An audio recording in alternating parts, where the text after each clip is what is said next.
तरुण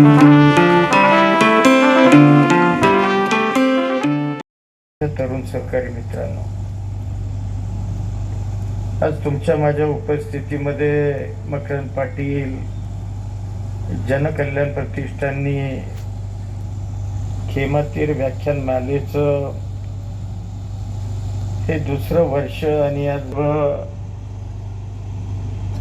वेगवेगळ्या महान व्यक्तींची उदाहरणं देऊन हा पुरोगामी देश, पुरोगामी विचार हा आजपर्यंत कसा या देशामध्ये आला, टिकला आणि आज कुठंतरी हा विचार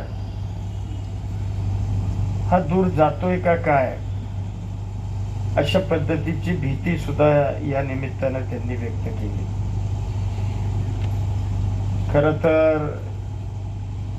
आपण ज्या मातीमध्ये राहतोय, ज्या मातीमध्ये आपला जन्म झाला, आपण वाढलो, हा जगतोय, मुळामध्ये हा सातारा जिल्हा, या जिल्ह्यानं या देशाला स्वातंत्र्य मिळवण्याकरता अनेकांनी प्राणाची आहुती दिली, बलिदान पत्करलं, अनेकांनी तुरुंगवास भोगला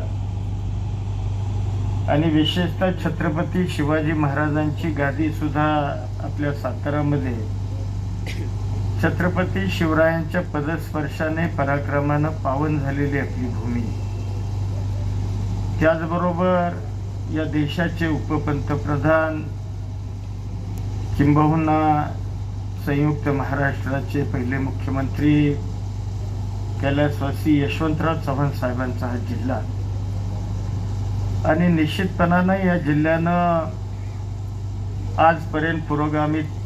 किंबहुना हा विचार जपण्याचा प्रयत्न केला, यशवंत विचार जपण्याचा प्रयत्न केला आणि निश्चितपणानं या जिल्ह्यामधून अनेक मान्यवर नेते या मातीमधून असे घडले की ज्यांनी या देशाला, या राज्याला दिशा देण्याचं काम केलं. सन्माननीय आदरणीय पवार साहेब सुद्धा आपल्या सातारा जिल्ह्याचे, नांदवळचे, त्याचबरोबर अनेक मान्यवर, मी आता सगळ्यांची नावं घेत नाही, परंतु निश्चितपणानं या सावटे सरांचं व्याख्यान हे त्या अर्थानं खूप महत्वाचं आहे असं मी निश्चितपणानं समजतो. खरं तर ही भूमी ज्या क्रांती ज्योतींनी स्त्री शिक्षणाचा पाया घातला, त्या भूमीमध्येच आपला हा कार्यक्रम खंडाळा तालुक्यामध्ये म्हणजे नायगावच्या परिसरामध्ये हा कार्यक्रम या ठिकाणी पार पडतोय आणि मला या निमित्तानं आमच्या जनकल्याण प्रतिष्ठानच्या सर्व विश्वस्त मंडळाला मला मनापासून धन्यवाद द्यावा लागेल की त्यांनी एक चांगला विचार या लोणंदच्या परिसरामध्ये रुजवण्याचा गेल्या वर्षीपासून प्रयत्न केला आहे आणि खऱ्या अर्थानं आजच्या पिढीला या विचाराची गरज आहे, समाज प्रबोधनाची गरज आहे. कारण दादांनी ज्या वेळेला भारतीय जनता पार्टी बरोबर जाण्याचा निर्णय घेतला, त्यावेळेला दादांना आम्ही मंडळीसारखे विचारायचो की दादा, हे आपल्या लोकांना आवडेल का, आपण कुठल्या विचारावर निवडून आलो. तर दादा आम्हाला सांगायचे की मी दिल्लीमध्ये भाजपच्या वरिष्ठांना सांगून आलो की मी शिवशाहू फुले आंबेडकर हा जो माझ्या पक्षाचा विचार आहे, तो विचार मी कदापिही सोडणार नाही. अशा पद्धतीनं तो विचार त्यांनी या सरकारबरोबर जात असताना सुद्धा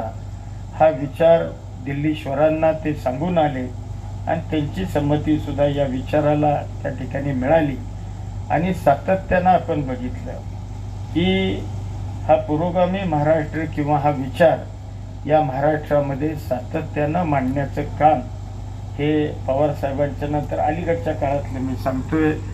हे दादा सातत्यानं महाराष्ट्रभर मांडत होते आणि आवटी सर म्हणाले ते खरं आहे. खरोखर आज या राज्यामध्ये नेतृत्वाची फार मोठी पोकळी दादांच्या जाण्यानं निर्माण झालेली आहे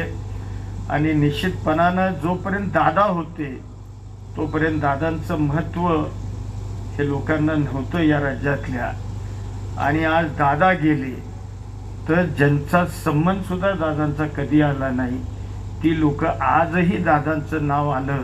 तर डोळ्यामधून त्यांचे अश्रू येतात. खऱ्या अर्थानं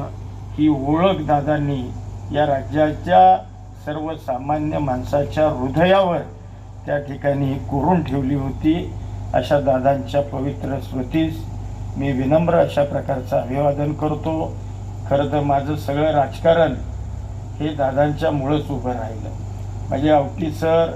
जोपासून माझ्या प्रत्येक राजकीय घडामोडीच्या पाठीशी हे दादा आणि पवारसाहेब ठामपणानं उभे राहिले. आज जो मी मंत्री म्हणून या ठिकाणी उभा आहे किंवा राज्याचं मदत आणि पुनर्वसन विभागाचं जे कॅबिनेट मंत्रीपद मला मिळालं ते फक्त आणि फक्त अजितदादांच्यामुळंच मला मिळालं, हे विनम्रपणानं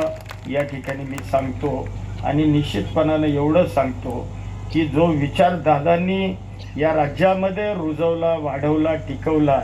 जो विचार घेऊन दादा पुढे निघाले होतोय, तो विचार हे माझ्यासारख्या कार्यकर्त्याकडून सुद्धा इथून पुढं या जिल्ह्यामध्येच नव्हे तर या राज्यामध्ये तो विचार हा भविष्यामध्ये 100% पुढे नेला जाईल, हा विश्वास या ठिकाणी व्यक्त करतो. आणि